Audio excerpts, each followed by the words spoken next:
Halo semuanya, kami dari kelompok 10 akan mempresentasikan tugas akhir kami untuk mata kuliah sistem linear. Di sini kami akan mempresentasikan judulnya itu analisis konvolusi dan desain filter pada sinyal gelombang gergaji. Di mana kami kelompok 10 bergantungan 3 orang, yaitu pertama saya sendiri, Jonathan Surya Sitohang, Tristan Togatorov, dan Asmi Ahmad Nasution. Termasuk pengantarnya itu, pengolahan sinyal merupakan operasi fundamental dalam bidang teknik elektro, khususnya operasi konvolusi yang esensial untuk menggabungkan dua sinyal menjadi satu respon keluaran. Pada simulasi ini kami spesifik menggunakan dua buah eh, sinyal gelombang gergaji atau sawtooth wave. Gelombang gergaji dipilih karena sinyal periode memiliki kandungan harmoni yang sangat kaya dibandingkan gelombang lain. Tujuan utamanya adalah untuk menganalisis hasil konvolusi tersebut dalam domain waktu dan domain frekuensi. Sebelum nantinya sinyal tersebut didigitalisasi dan diekstraksi frekuensinya menggunakan filter FIR. Kita akan lanjut pada langkah pertama. Oke, kita masuk pada langkah 1, yaitu definisi sinyal masukan. Pada langkah pertama, proses dimulai dengan membangkitkan dua sinyal gelombang gergaji sebagai sinyal masukan. Pertama itu kita masukkan sampling rate sebesar 1000 Hz di sini. Lalu laju cupliknya itu kita pilih ini agar sengaja bisa dimastikan representasi sinyal memiliki resolusi yang cukup baik pada dominan waktu maupun domain frekuensi, sehingga proses analisis FFT selanjutnya dapat berjalan dengan akurat. Rentang waktu sinyal ditetapkan dari 0 hingga 4 detik. Kemudian kedua sinyal dibangkitkan menggunakan fungsi sawtooth pada MATLAB, yaitu ini. Itu sinyal pertama itu D1 dengan frekuensi 2 Hz, dan sinyal 2 itu dengan 5 Hz, sinyal D2. Lalu pada musim ini kita akan merankan programnya.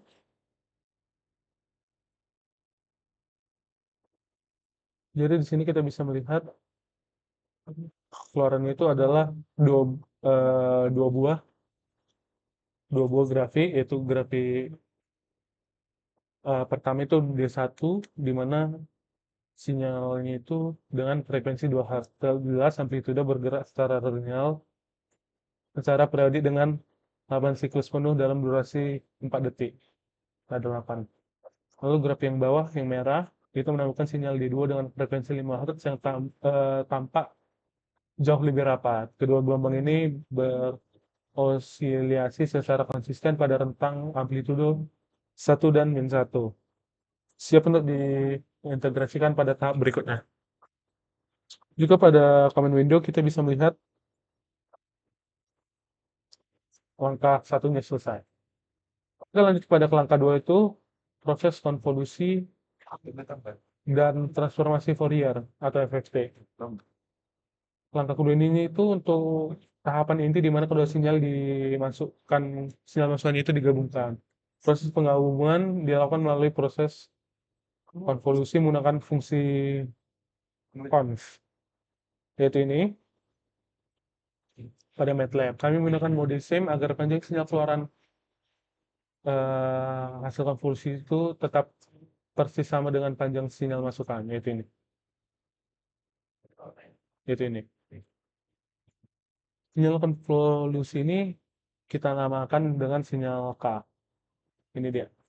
Untuk memahami kandungan frekuensi dalam sinyal K, kita harus mengubah representasi sinyal dari domain waktu menjadi domain frekuensi. Oleh karena itu, ditetapkan algoritma phase Fourier transform di sini.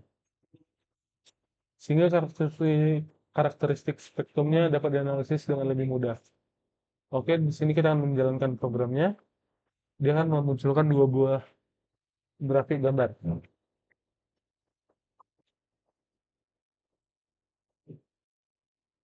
Ya, di sini kita bisa melihat dua buah gambar. Yang pertama itu adalah grafik sinyal K. Itu ada domain waktu. Bentuk sinyal K tidak lagi menyerupai bentuk sinyal gergaji seperti masukannya. Hasil ini menunjukkan komponen harmoni yang jauh lebih kompleks akibat terjadinya interaksi antara komponen frekuensi dari sinyal D1 dan sinyal D2. Lalu ada sinyal K dengan domain frekuensi, itu di bawah, yang berwarna magenta. Melalui spektrum T, kekompleksannya sinyal ini berhasil diurai. Grafik secara meyakinkan menunjukkan satu puncak magnitudo yang sangat tinggi, yaitu ini, yang mencerminkan frekuensi dominan pada angka tepat di 10 Hz. Selain itu, dari tabel kuantitatif, algoritma juga mencatat komponen frekuensi minimum sebesar 0,25 Hz dan frekuensi maksimum di 500 Hz. Itu kita bisa melihat di command window-nya. Dia di frekuensi dominan itu di 10 Hz, frekuensi minimumnya itu di 0,25 Hz, lalu frekuensi maksimumnya itu di 500 Hz atau di 499,88. Lalu amplitudo maksimumnya itu di 60 dan amplitudo minimumnya itu di 0,000168. Oke, untuk langkah berikutnya, langkah digitalisasi akan dilanjutkan oleh teman saya. Terima kasih. Baik, di sini saya akan menjelaskan langkah ketiga, yaitu digitalisasi sinyal atau sampling. Pada tahap ini mensimulasikan proses analog to digital converter atau ADC. Teman-teman, di sini saya akan menjelaskan kodenya, yaitu pertama, FE digital sama dengan 50 atau frekuensi sampling digital ditentukan sebesar 50 Hz. Ditetapkan bahwa laju sampling baru sebesar 50 Hz. Berdasarkan teori Nyquist, frekuensi sampling harus menerima minimal 2 kali lipat dari frekuensi informasi maksimum agar tidak terjadi aliasing atau hilangnya informasi. Karena frekuensi dominan sinyal adalah 10 Hz, maka laju sampling 50 Hz sudah sangat memadai. Kemudian kode yang kedua yaitu sinyal D sama dengan interpol, atau fungsi interpol ini digunakan untuk melakukan interpolasi linear pada sinyal. Pada kode ini merupakan proses downsampling. Kita memetakan ulang amplitudo dari time base lama sebesar 1000 Hz ke time base baru sebesar 50 Hz menggunakan metode interpolasi linear. Kemudian kita masuk pada coding ketiga yang digunakan, yaitu stem T digital sinyal D, atau fungsi stem digunakan untuk menampilkan sinyal diskrit. Di sini dapat kita lihat fungsi stem ini digunakan secara khusus pada MATLAB untuk memvisualisasikan sinyal atau sinyal waktu diskrit. Kemudian print ini akan kita run.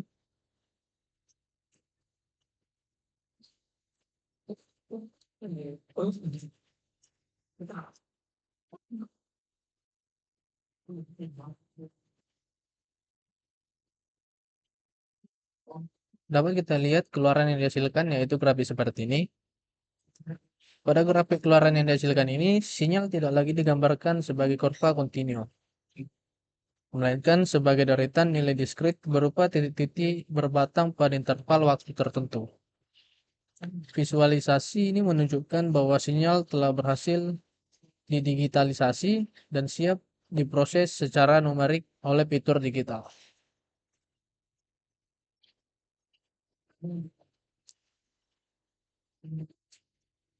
Selanjutnya kita akan masuk pada langkah keempat, yaitu low pass filter.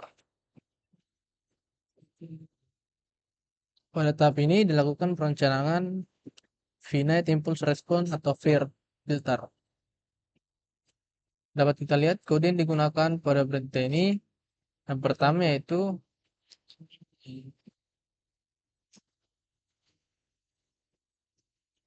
FCLF sama dengan 10, atau frekuensi cutoff LF ditentukan sebesar 10 Hz. Kita menerapkan frekuensi cutoff-nya yaitu sebesar 10 Hz.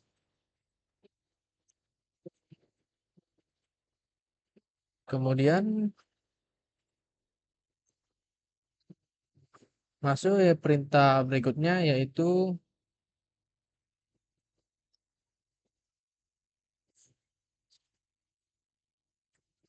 coba kita lihat, yaitu perintah berikutnya W NLF sama dengan F CLF dibagi FS digital per 2. Fungsi ini didesain filter pada MATLAB mengajukan parameter frekuensi dalam bentuk ternormalisasi terhadap frekuensi Nyquist, yaitu setengah dari FF digitalnya. Kemudian itu kode yang ketiga, yaitu BLF sama dengan FIR1, atau fungsi FIR1 digunakan untuk membentuk koefisien low pass filter. Fungsi FIR1 ini membangkitkan koefisien filter menggunakan metode windowing. Orde filter menentukan ketajaman transisi filter. Semakin tinggi order filter, maka semakin baik kemampuan filter dalam meredam frekuensi yang tidak diinginkan. Kemudian itu kode ini sinyal low sama dengan filter. Fungsi filter digunakan untuk memproses sinyal digital menggunakan koefisien LPF yang telah dibuat sebelumnya. Dan kita akan merunnya.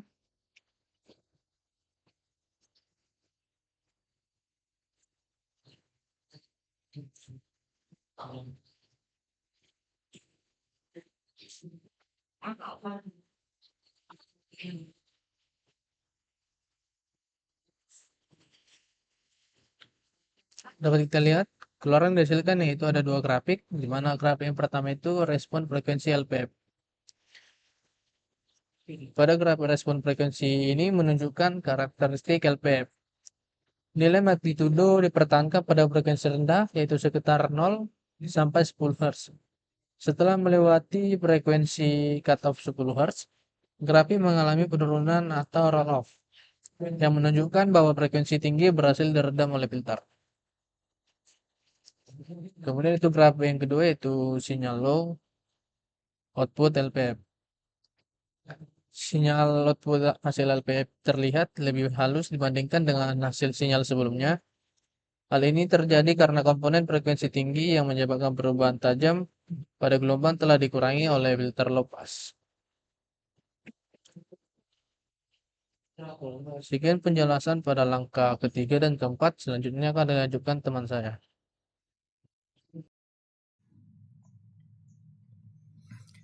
Oke, di sini saya akan menjelaskan tentang langkah yang kelima, yaitu tentang desain dan implementasi high pass filter atau FIR.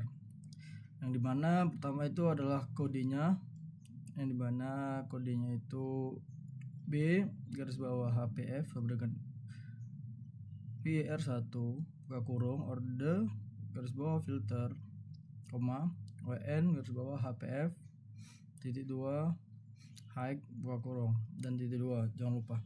Oke, di mana ini yaitu strukturnya identik dengan LPF, namun argumen kata high mengubah susunan koefisien filter agar bertindak sebagai pelewat frekuensi tinggi. Filter ini didesain untuk meredam frekuensi di bawah 10 Hz.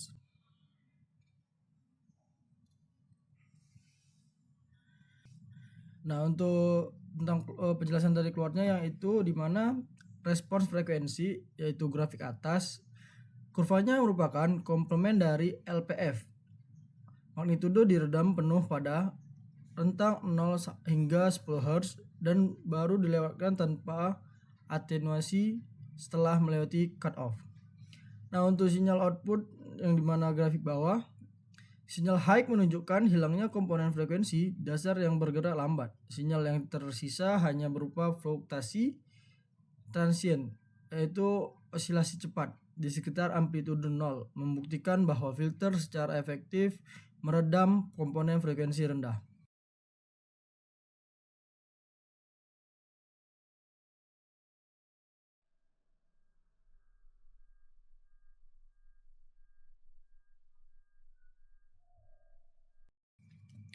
Untuk yang langkah yang keenam itu yaitu kompresi sinyal atau evaluasi filter. Di sini kodenya itu subload buka kurung 3,1, tutup kurung, yang dimana fungsi ini yaitu figur menjadi susunan 3 baris horizontal agar representasi domain waktu dan ketiga kondisi sinyal dapat disejajarkan.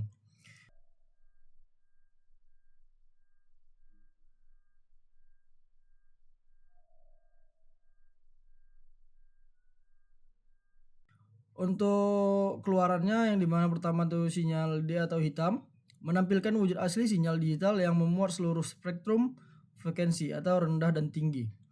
Yang kedua itu sinyal low biru memperlihatkan hasil ekstraksi komponen lambat atau frekuensi rendah. Yang ketiga itu sinyal high yang warna merah yang dimana memperlihatkan hasil ekstraksi komponen cepat atau frekuensi tinggi. Perbandingan visual ini secara meyakinkan menunjukkan bahwa desain filter digital FIR yang diterapkan bekerja dengan stabilitas dan akurasi yang sangat baik dalam mendekomposisi sebuah sinyal kompleks menjadi rentang frekuensi spesifik yang diinginkan. Baik, memasuki akhir dari video kami, izinkan kami menarik beberapa kesimpulan penting daripada simulasi pengolahan sinyal yang telah dilakukan. Pertama, operasi konvolusi pada 2 gelombang gergaji terbukti menghasilkan sinyal baru dengan bentuk dan harmoni yang jauh lebih kompleks. Hal ini terjadi karena ada interaksi langsung antar frekuensi dari kedua sinyal. Kedua, meskipun sinyal hasil konvolusi tanpa ruwet di dominan waktu, tapi algoritma FFT terbukti sangat andal dalam membedahnya. Melalui FFT kita bisa mendeteksi dengan sangat akurat bahwa frekuensi dominan dari sinyal gabungan tersebut berada tepat di angka 10 Hz. Lalu pada proses konversi sinyal analog ke digital berhasil dilakukan tanpa adanya catatan data atau aliasing. Ini karena laju sampling yang kami gunakan sudah sepenuhnya memenuhi syarat teorema Nyquist.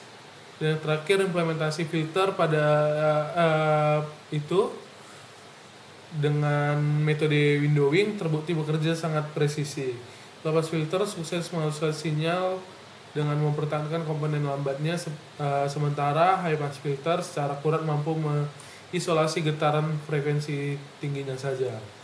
Secara keseluruhan, proyek ini membuktikan bahwa kombinasi antara konvolusi, analisis spektrum FFT, dan penerapan filter FIR merupakan metode yang sangat efektif untuk membedah dan memproses sinyal digital.